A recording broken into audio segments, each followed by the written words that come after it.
Welcome to this video, and thank you for joining. Today I will show you how to add or change your profile photo on the Tumblr app using your phone. Having a clear and attractive profile picture is important because it represents your personality. First, open the Tumblr app on your mobile device. Next, tap on your avatar to access your profile page.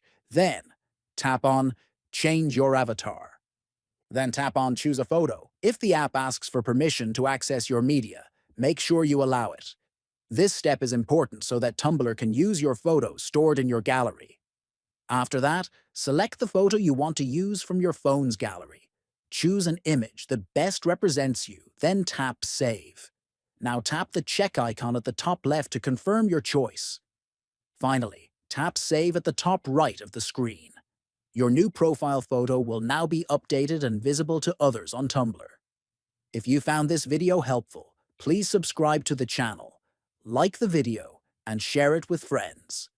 Thanks for watching.